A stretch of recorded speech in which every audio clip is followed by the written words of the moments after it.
నమస్తే మాస్టర్స్, నా పేరు సత్యనాగిని. ఇక్కడ ధారపల్లి ఆంధ్ర హిమాలయాలు అంటారు.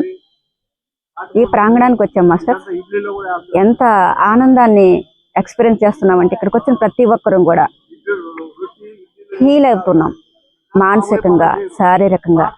ఎందుకు అంటే ఇక్కడ ఉన్న ఈ వృక్షాలు, ఈ అడవి, వాటర్ ఫాల్స్ ఎంత బ్యూటిఫుల్ గా ఉందంటే మనం మనం చూడంగానే ఈ అట్మాస్ఫియర్కి వచ్చి రావంగానే ఆహ్లాదకరమైన ఆ పరిస్థితి మనకి ఎక్స్పీరియన్స్ చేస్తాం. ఇంక మిగతా స్ట్రెస్ అంతా రిలీజ్ అయిపోతుంది. అసలు నా పర్సనల్ ఎక్స్పీరియన్స్ ఒకటి చెప్తాను.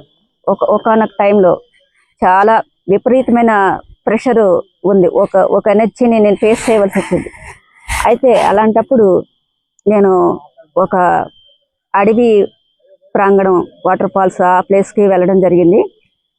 అసలు ఎంత ఆ నేచరు ఎంత హత్తుకుందంటే, ఎంత నేను హీల్ అయ్యానంటే పరిస్థితులన్నీ మారిపోయాయి మాస్టర్స్.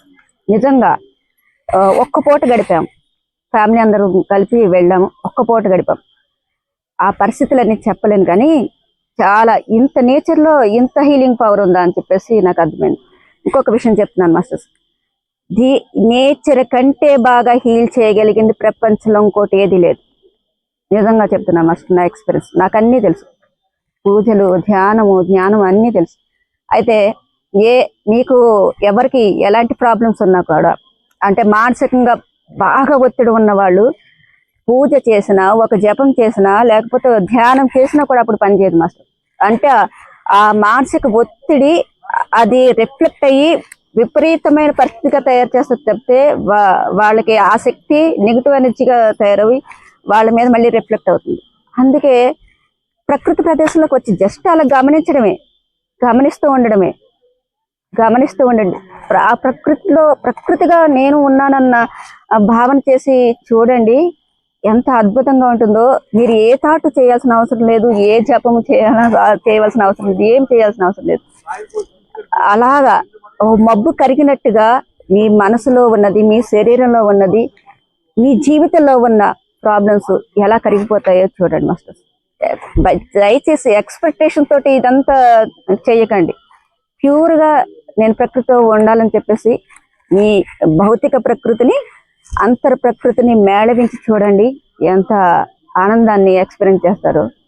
అయితే ఇంకొక విషయం కూడా చెప్తాను మాస్టర్. ఇవన్నీ ఎక్స్పీరియన్సెస్, ఇవి జరిగినవి. ఒక పోలీస్ మ్యాన్ మాస్టర్, ఎవరికైనా ట్రబుల్స్ ఉంటాయి, మానవుడు అనే వాడికి ఎవరికైనా, ఎంత రక్షక భటులకైనా కూడా వాళ్ళ మనసు కకలావికలం అయితే వాళ్ళకి ఎలా ఉంటుందంటే, ఆయన ఒక పార్కులో ఉండి ఒక పాయిజన్ బాటిల్ తీసుకు వెళ్ళి చనిపోవడానికి సిద్ధమై ఉన్నాడు. అప్పుడు మా బ్రదర్కి ఫోన్ చేసి, ఫైనల్గా మీతో మాట్లాడి నేను ఈ డిసిషన్ తీసుకోవడం, తాగేసే ముందర ఒకసారి ఫైనల్గా మీతో మాట్లాడదామని అనుకున్నాను అని అన్నారట. అన్నప్పుడు మా అన్నయ్య ఏమో చాలా బిజీగా ఉన్నారు.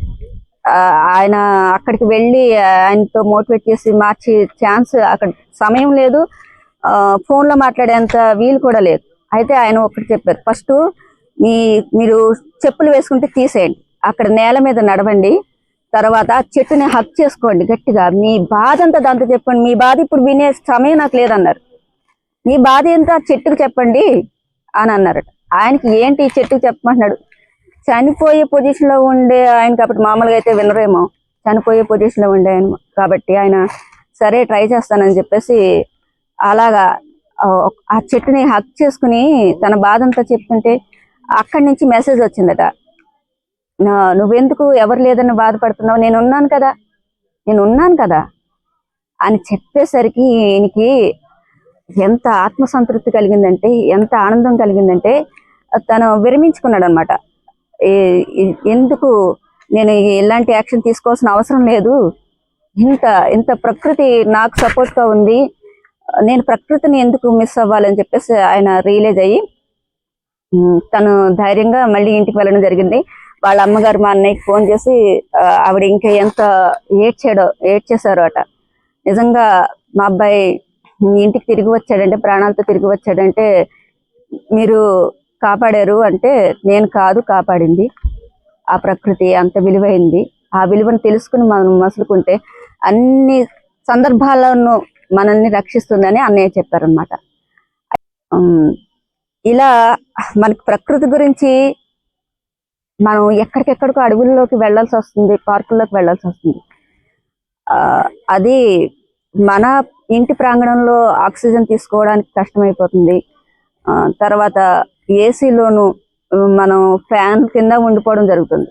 అసలు సహజ సిద్ధంగా ఉన్న ప్రకృతి రమణీయతను అనుభవించడానికి మనిషికి సాధ్యం కావట్లేదు.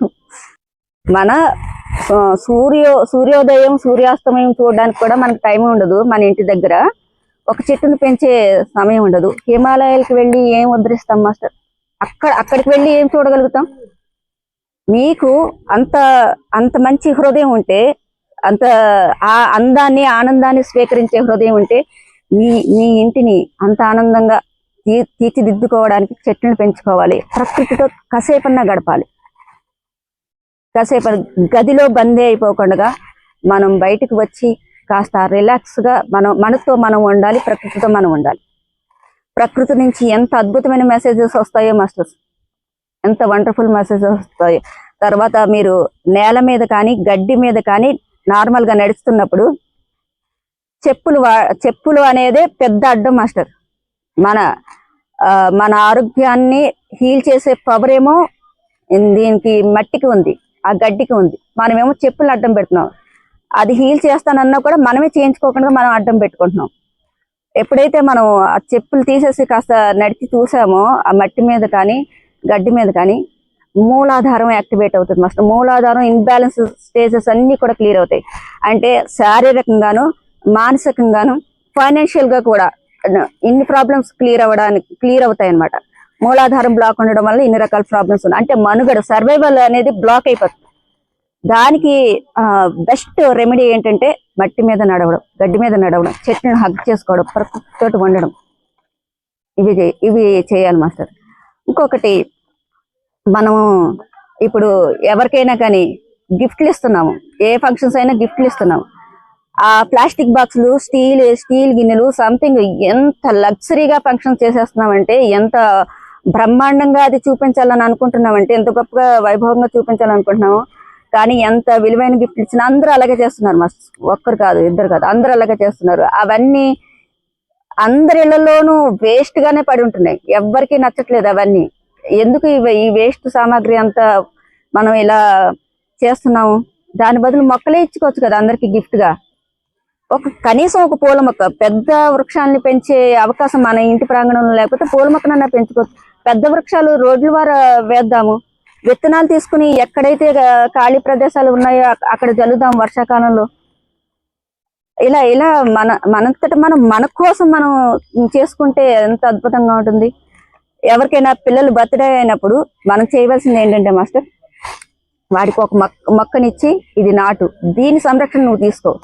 ఈ సంవత్సరం ప్రతి సంవత్సరం ఒక మొక్క పెంచితే వాడు ఆ మొక్కతో వాడు ఎలా కమ్యూనికేట్ అవ్వాలో, ఎంత ఫ్రెండ్షిప్ చేయాలో ఆ పిల్లలకి మనం నేర్పించామంటే వీరు మొక్కతో సహా వీరు మానసికంగా కూడా అద్భుతమైన స్టేట్లో ఎదుగుతారు మాస్టర్. ఎంత వండర్ఫుల్ గిఫ్ట్ అవుతుందో ఆ బిడ్డకి, మన బిడ్డకి మనం ఇచ్చేది అది. ఇలాంటి గైడెన్స్ మనం ఇవ్వచ్చు మాస్టర్ పిల్లలకి. అయితే